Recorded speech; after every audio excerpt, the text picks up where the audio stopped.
Baik, Assalamualaikum, salam sejahtera, salam GBN, salam Malaysia, salam kuasa ketiga. Ya, jadi hari ini saya rasa saya ada satu uh, boleh boleh kata pencerahan, nak kata ulasan, nak kata perutusan, ya, penting. Dan mengapa ianya penting, ya, dan amat mustahak buat khususnya, ya, mereka yang berbangsa Melayu atau Melayu Islam, ya. Mengapa ianya penting? Sebab hari ini bukan hanya saya akan merungkai, ya, kepincangan dalam semua, ya, tak kira pentadbiran ataupun parti yang menggelar diri mereka, ya, pejuang bangsa, ya, seperti UMNO, PAS dan sebagainya. Mengapa mereka sudah tersasar dari landasan? Hari ini saya akan menjelaskan sejelas-jelas mungkin mengapa saya telah mencapai satu keputusan, ya, setelah membuat pemerhatian sekian lama, ya, bahawa satu-satunya parti yang mungkin merupakan harapan bangsa, ya. Dan apabila saya cerita bangsa ni, saya khusus kepada bangsa Melayu Islam, tak lain tak bukan Parti Pejuang Tanah Air, ya. Jadi hari ini saya ingin menjelaskan kepada anda, bukan sekadar berretorik, bukan sekadar hanya menjaja, ya, satu teori atau satu harapan palsu, tetapi hari ini saya akan menjelaskan sejelas-jelas mungkin mengapa, di mana kegagalan, ya, mereka yang selama ini mendakwa, ya, berjuang untuk bangsa, dan mengapa saya mendapati bahawa Parti Pejuang, ya, adalah mungkin satu-satunya harapan bangsa, ya, yang ada sekarang, dan kita tidak boleh melakukan kesilapan lagi, ya. Jadi saya mulakan, ya. Dan sebelum itu saya harap anda mendengar sehingga habis. Jika berlaku gangguan siaran, ya, saya kerap diganggu, jadi jangan ke mana-mana, refresh page, saya akan ulang siaran, ya.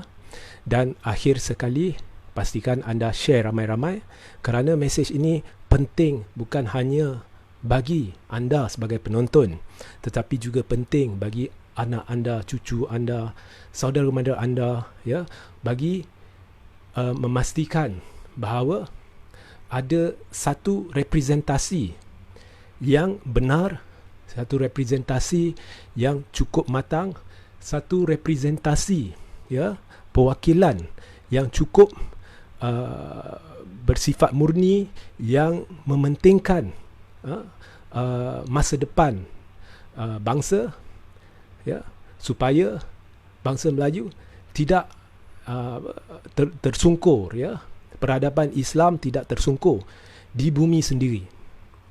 So jadi itulah sebabnya mesej ini teramat penting. Okey. Baik. Saya nak mulakan dengan menceritakan bahawa pada asalnya saya memulakan perjuangan saya selepas, ya, saya tak nak cerita sebelum PRU14, ya. Pada PRU14, selepas PRU14, saya secara ringkas, ya, saya tak nak mendalam, ya. Saya memulakan perjuangan saya atas dasar penyatuan ummah. Sebabnya apabila ummah bersatu, negara boleh maju ke hadapan. Okey. Itu selepas PRU14, ya. Dan pada masa satu ketika dulu, sebaik selepas PRU14, saya ini boleh diklasifikasikan lah sebagai golongan yang terkhilaf, golongan yang tidak sedar diri. Sebab pada ketika itu saya, sebaik selepas kekalahan Barisan Nasional, saya masih percaya kepada perjuangan Datuk Seri Najib Tun Razak, ya, pada ketika itulah. Dan pada ketika itu saya pun lantang mengkritik, ya, Tun Dr. Mahathir Mohamad. Jadi lambat laun pada tahun itu juga, 2018, saya mula sedar bahawa sebenarnya diri saya telah ditipu begitu banyak oleh pihak-pihak yang sama ada mendukung perjuangan Tun Najib, ataupun yang merupakan sama ada berkait secara langsung atau tidak langsung dengan sel-sel media Najib dan sebagainya. Okey. Dan apabila saya memulakan satu siri beberapa siri tindakan bagi mendapatkan kebenaran, ya, dengan cara tersendiri, dengan mendapatkan maklumat daripada pihak berkaitan, bukannya daripada orang tengah. Maka perlahan-perlahan saya mula sedar bahawa apa yang sedang dimainkan oleh mereka yang kononnya mendukung perjuangan Najib ini adalah propaganda palsu dan juga teori-teori palsu, maklumat palsu. Semuanya adalah untuk mengelak daripada bercerita yang benar, kerana mereka tahu ada perkara-perkara tertentu yang tidak boleh dicerita secara benar. Ya, contohnya kita pun lihat, ya, sebelum PRU 14 Najib selalu memberi ataupun BN selalu memberi pandangan bahawa dana 2.6 bilion adalah daripada Raja Arab Saudi. Seolah-olah mereka tahu benar ianya daripada Raja Arab Saudi, dan ianya memang diketahui siapa yang memberi dana tu. Tetapi selepas PRU 14, dalam satu temuduga di Al Jazeera, ya, Najib sejelas-jelas mungkin memberitahu dalam temuduga itu bahawa beliau hanya menganggap ianya dana daripada Raja Arab Saudi dan beliau tidak begitu pasti sumber kewangan tu. Jadi kita tak payah baca propaganda blog mana, pihak mana dan sebagainya yang cuba menimbulkan kononnya ada maklumat baru ke apa. Tak payah cerita semua tu. Ini keluar dari mulut Najib sendiri. Secara tidak langsung, ianya telah merupakan satu pengakuan bahawa satu penipuan besar telah berlaku terhadap rakyat Malaysia, ya, iaitu sebenarnya Najib sendiri telah menipu. Kononnya dana itu adalah daripada Raja Arab Saudi, dan persepsi yang ditimbulkan seolah-olah Najib tahu ianya daripada Raja Arab Saudi adalah palsu di bawah pentadbiran dia. Jadi banyaklah, saya tak nak masuk, bekas sesi ini bukannya sesi Najib, ya. Banyaklah, adik dia sendiri pun kata kenyataan Jabatan Perdana Menteri kononnya, ya, bahawa dana yang dibelanjakan oleh Rosmah di luar negara dan Jolo di luar negara tu, yang banyak, dana yang banyak yang dibelanja tu kononnya adalah legasi peninggalan Tun Abdul Razak, adalah satu kepalsuan. Jadi ini bukan siapa yang cakap, ini Najib, adik Najib sendiri yang cakap, ya. Jadi kita tak payah pandang lain, ya, kita tak payah pandang lain. Terbaru mereka cuba timbulkan isu Zeti. Tetapi hari ini pihak pendakwaan memberitahu mahkamah bahawa sebenarnya isu ni, benda-benda yang berkaitan sebenarnya sudah diketahui oleh Najib pada bulan tertentu tahun 2020. Tetapi apabila pendakwaan menawarkan untuk memanggil Zeti sebagai saksi bagi pembelaan, ya, Najib tolak. Ya, tiba-tiba dibangkitkan isu ini. Jadi saya dah beritahu, bila sampai masa saya akan cerita penuh babak Zeti ni, yang ni semuanya saya nampak, ya, propaganda. Okey, itu Najib. Tetapi apa yang saya nak ketengahkan di sini adalah keparahan di dalam parti UMNO. UMNO ni yang sentiasa memberitahu masyarakat Melayu Islam kononnya perjuangan belum selesai. Hari ini mesej saya kepada UMNO adalah perjuangan anda dah lama selesai. Apa yang UMNO buat ialah UMNO timbulkan masalah yang tak wujud. Kemudian dia akan beritahu kepada penyokong dia bahawa dia adalah penyelamat. Jadi perjuangan belum selesai. Sebenarnya perjuangan dah lama selesai. UMNO tidak relevan lagi. Okay? Dan keparahan dalam UMNO dapat dilihat selepas pemilihan UMNO tahun 2018 apabila Zahid kekal memegang jawatan presiden atau memegang jawatan presiden secara rasmi. Kemudian plot kleptokrat ataupun kluster mahkamah didapati mengawal, ya, UMNO, kepimpinan UMNO. Ya, dan walaupun Najib bukan bergelar Presiden UMNO, tetapi dia dilantik sebagai penasihat lembaga penasihat UMNO, Barisan Nasional. Ya, dan apabila Najib didapati bersalah oleh Mahkamah Tinggi, tidak pula ada usaha untuk menyingkirkan beliau sebagai pengerusi lembaga penasihat ataupun penasihat Barisan Nasional, bagi meningkatkan keyakinan ummah, bagi meningkatkan keyakinan Melayu Islam bahawa UMNO ni benar-benar ingin membawa perubahan. Tidak. Mereka menunjukkan dengan jelas tanpa segan dan silu bahawa seorang yang telah digelar bersalah dan seorang yang iaitu Najib dan seorang lagi iaitu Zahid yang menghadapi berpuluh-puluh tuduhan jenayah, mereka sanggup kekalkan mereka, dan mereka lah yang menasihati UMNO, mereka lah yang menerajui UMNO, ya. Ini yang jelas ditunjukkan kepada bangsa. Jadi adakah itu sifat pemimpin dari sudut Islam? Adakah itu kepimpinan? Ya. Ini perlu difikirkan oleh semua. Okey. Dan apabila UMNO ingin menumbangkan kerajaan pimpinan Pakatan Harapan, alasan yang sentiasa diberikan ialah kita tidak boleh ada situasi di mana DAP menjadi sebahagian daripada kerajaan. DAP dituding jari terhadap DAP. Okay? Tetapi apabila kerajaan pimpinan Pakatan Harapan jatuh, yang berbincang dengan DAP berhubung kemungkinan membentuk jajaran politik baru di mana DAP akan bersama dalam kerajaan, tak lain tak bukan kluster mahkamah, pihak tertentu dalam kluster mahkamah. Ya. Kononnya nak tumbangkan kerajaan pimpinan Pakatan Harapan untuk menyelamatkan bangsa. Sebab DAP ni anti Melayu. Ya. Jadi nak bersatu dengan PAS, nak bersatu dengan PPBM untuk tubuhkan kerajaan Melayu Islam. Ya. Tetapi apabila tumbang, dia bincang dengan DAP. PPBM pula buka Islam. Ini menipu ummah. Dan ini terlarang di dalam agama.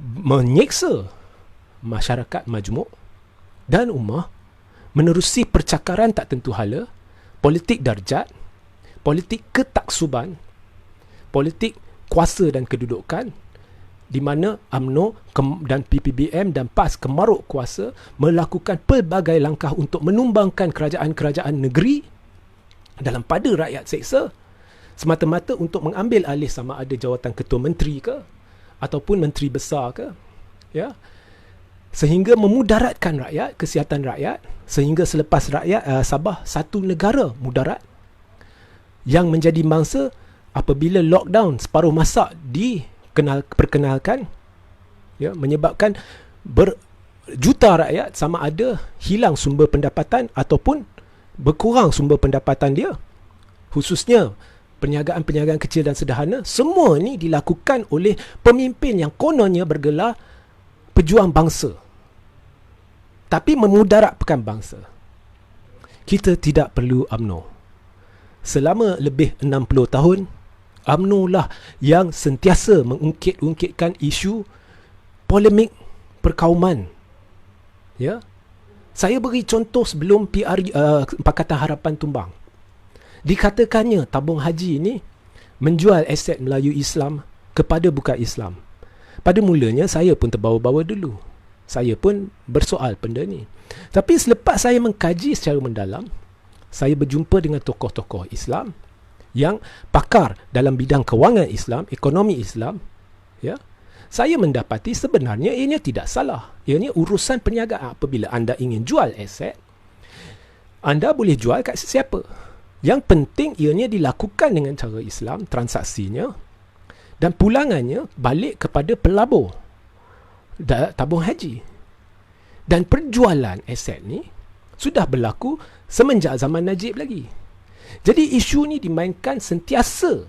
Isu kaum dimainkan. Polemik kaum dimainkan. Satu masalah seolah-olah berlaku satu ancaman besar kepada Melayu diwujudkan atas angin. Kemudian apabila kerajaan pimpinan Pakatan Harapan masuk jatuh, kerajaan UMNO ni dan pemuda UMNO ni tiba-tiba babak tabung haji ni jual aset Melayu Islam kononnya kepada bukan Islam ni dah tak sebut. Ya. Memperdaya ummah ini adalah satu dosa besar. Ya. Menimbulkan semangat kebencian terhadap kaum lain tanpa sebab adalah satu dosa yang bukannya bertepatan dengan landasan kebenaran. Ya. Kita sudah lama dibelenggu dengan polemik perkauman keagamaan. Bila kita dengar asyik-asyik disebutnya isu-isu, dipetiknya nama Islam. Saudara-saudari, Perlembagaan Persekutuan jelas, ya, Perlembagaan Persekutuan jelas bahawasanya Islam adalah agama persekutuan dan hak istimewa Melayu terpelihara. Hak bukan Islam untuk mengikuti agama mereka masing-masing turut terpelihara. Jadi benda ni tidak harus diungkit-ungkitkan. Saya memulakan perjuangan saya selepas PRU14 dengan cara yang salah. Iaitu saya sentiasa mengingatkan semua pentingnya kita jaga supaya setiap orang faham bahawa Islam adalah agama persekutuan. Malah saya memperjuangkan ianya dijadikan agama rasmi persekutuan. Dimasukkan perkataan rasmi. Tapi apa yang saya sedar sebenarnya, Melayu dah majoriti. Melayu dah semestinya beragama Islam.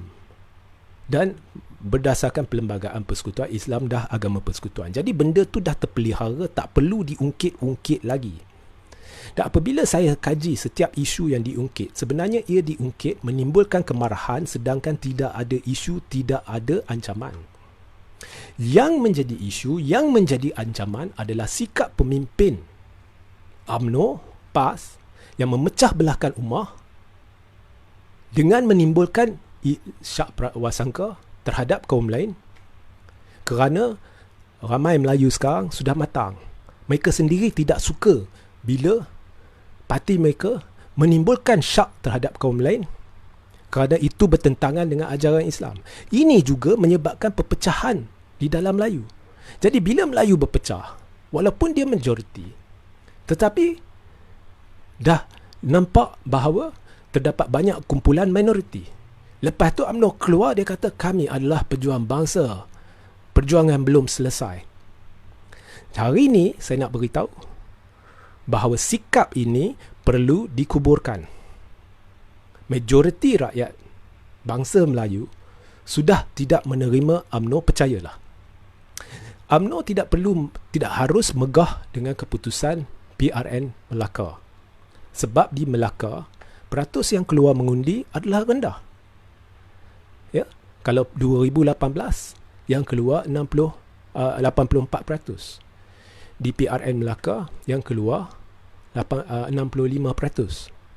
Bila peratusan yang keluar rendah, ianya akan memihak kepada UMNO. Walhal sebenarnya di Melaka, rakyat tidak diberi pilihan baru.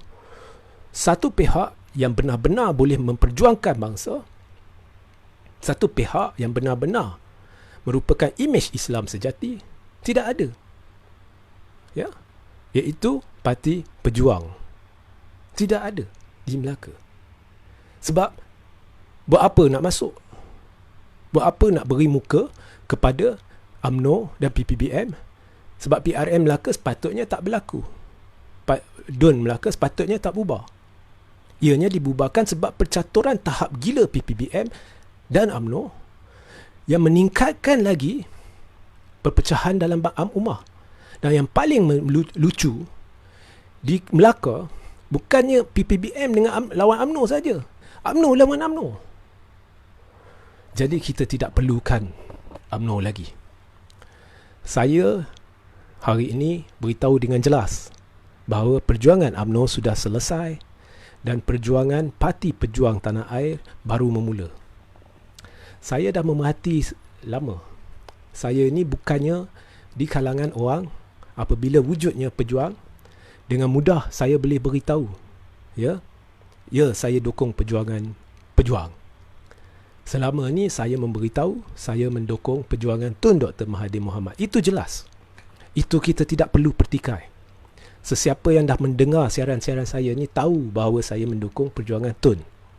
Sebab Tun adalah pemimpin Islam sejati. Siapa yang terkenal di arena antarabangsa sebagai orang yang lantang bersuara demi maruah Islam? Bukannya Najib, bukannya Hadi Awang, bukannya Zaid Hamidi, bukannya Muhyiddin Yassin, tetapi insan yang bernama Tun Dr. Mahathir Mohamad. Ini jelas. Kalau saudara-saudari tidak percaya, saudara-saudari boleh pergi ke Google. Google sahaja. Benda ni jelas. Jadi, pemimpin-pemimpin UMNO yang iri hati, yang nak menjatuhkan maruah Tun, menimbulkan propaganda. Apabila Tun menuduh Najib mencuri dana 1MDB, dan akhirnya terbukti selepas mahkamah menyabitkan Najib bersalah, Najib marah. Dibuatnya pelbagai cerita.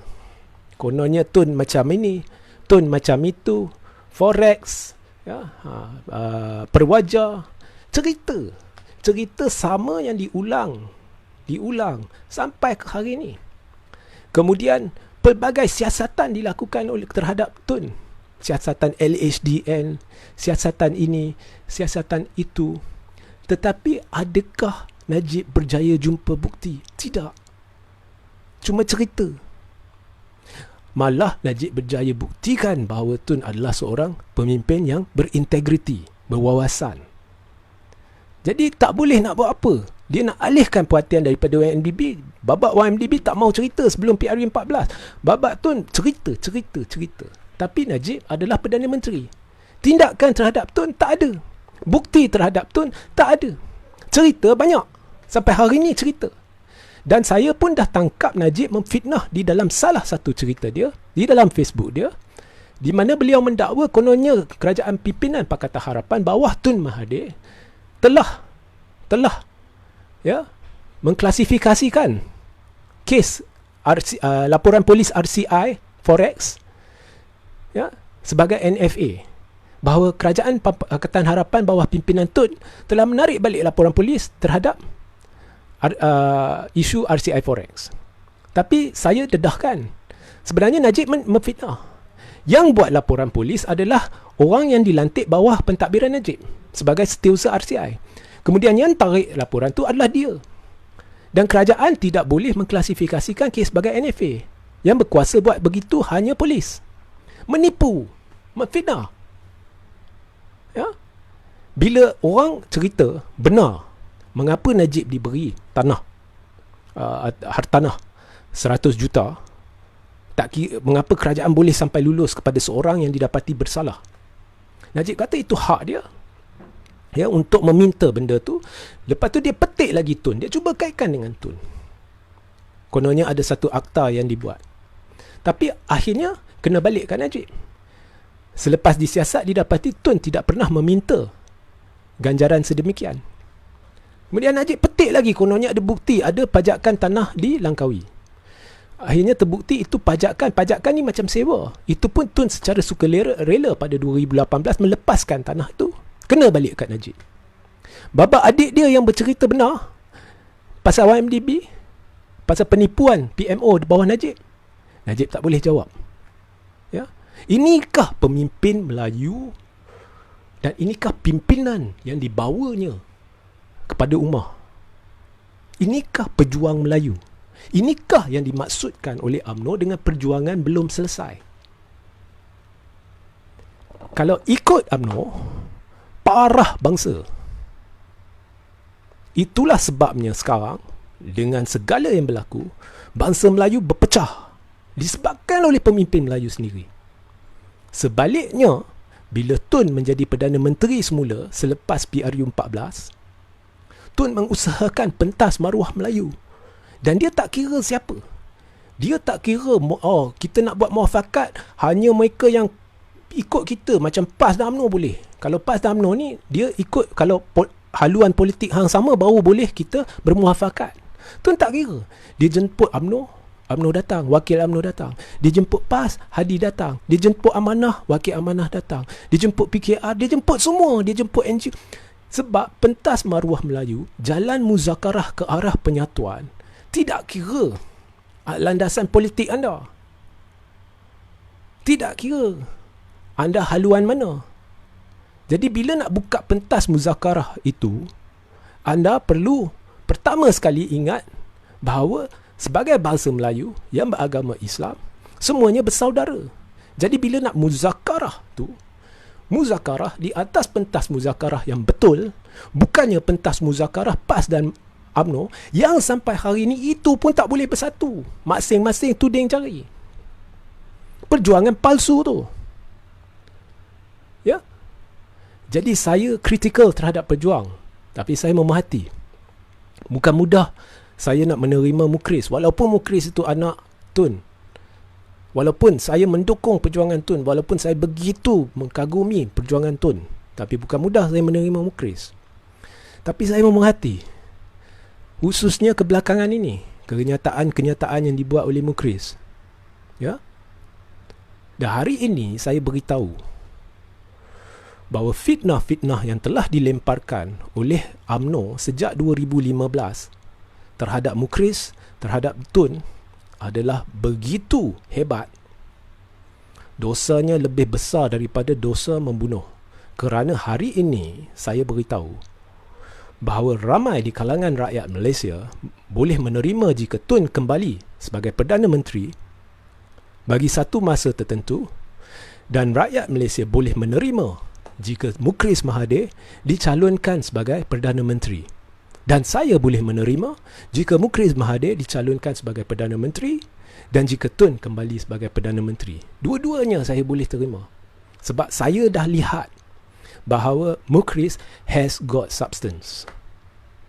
Propaganda yang dimainkan selepas 2015 apabila kes YMDB meletup adalah Najib diserang, mereka serang balik Tun, mereka serang Mukhris. Oh, kononnya Tun nak naikkan Mukhris. Cerita apa UMNO ni? Kalau nak cerita babak keluarga ni, UMNO lah paling hebat. Cuba lihat Perdana Menteri ketiga, Tengku Hussein Tun Razak. Siapa? Tun Razak. Anak dia kemudian Najib Razak jadi balik Perdana Menteri. Itu adalah family elitism. Kemudian ada Hussein On. Sekarang ni ada Hishamuddin Hussein. Itu pun adalah kekeluargaan. Nak cerita apa? Cerita Tun. UMNO perlu lihat sendiri-sendiri. PAS ada Hadi, ada anak dia pula sekarang duk naik. Sampai anak Nik Aziz pun dah tertendang keluar. Itu kekeluargaan. Kita tak sebut sebab kita tak prasangka. Sebab kita faham prasangka tu dari sudut Islam tu salah.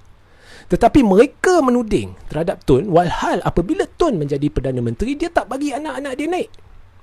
Jadi mereka iri hati. Bila Tun menyerang mereka dengan kebenaran, mereka serang balik dengan kepalsuan. Jadi parti UMNO adalah parti yang mendakapi perjuangan kepalsuan, yang memporak-perandakan perjuangan ummah, yang merosakkan ummah, yang membawa perpecahan kepada akhlak ummah. Ini adalah musuh sebenar. Walhal yang berjuang, yang tidak menghiraukan serangan-serangan ini dan tidak memfitnah balik adalah Tun Mahathir. Kerana Tun berpegang kepada prinsip bahawa kebenaran akhirnya akan terserelah. Dan hari ini kita sudah lihat kebenarannya. Betapa kemaruk kuasanya UMNO. Betapa memfitnahnya UMNO terhadap Tun. Ya. Betapa fitnah besar fitnah Najib terhadap Tun. Ini dia ambil tanah kat Langkawi, ini itu. Betapa besarnya penipuan Najib, kononnya itu adalah hak dia untuk terima tanah, walhal itu bukan hak. Ya. Bila Najib kena, dia ungkit Tun. Laskar-laskar cyber beratus-ratus, mana-mana page yang menyokong Tun diserang. Sebab bila mereka tidak boleh membuktikan bahawa mereka tidak bersalah, mereka alihkan perhatian kepada Tun. Tetapi satu-satunya pemimpin Islam yang disegani di seluruh dunia yang berasal dari Malaysia tak lain tak bukan Tun Mahathir. Jadi hari ini saya gesa kepada penonton seluruh masyarakat Melayu Islam bahawa ya, kita perlu letakkan titik noktah kepada polemik perkauman, polemik keagamaan yang dimarakkan dan disuburkan oleh parti-parti seperti UMNO dan PAS yang akhirnya membawa kepada perpecahan. Tetapi ini tidak bermakna kita tak perlu satu parti yang memperjuangkan bangsa, kerana parti ini perlu wujud disebabkan wujudnya parti UMNO PAS yang parah, yang membawa keparahan. Jadi terpaksa diwujudkan satu parti yang bagi benar-benar membimbing ummah ke landasan yang benar. Dan parti tersebut tak lain tak bukan adalah Pejuang. Dan Pejuang akan masyhur di bawah kepimpinan Mukhris Mahathir dan Tun Dr. Mahathir, dan demi bangsa, demi negara. Ya. Ayat ni, demi bangsa dan negara, dah dijaja beribu-ribu kali dengan cara yang betul-betul tidak ikhlas. Tetapi hari ini seikhlas yang mungkin saya beritahu demi bangsa, demi negara,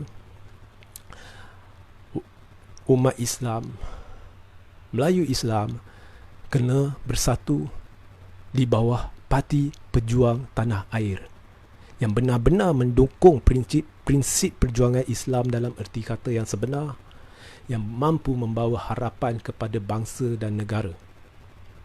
Dan inilah parti yang mampu membawa bangsa ke landasan yang benar dan lari daripada polemik perkauman dan polemik keagamaan yang dimarakkan dan disuburkan oleh PAS, oleh UMNO.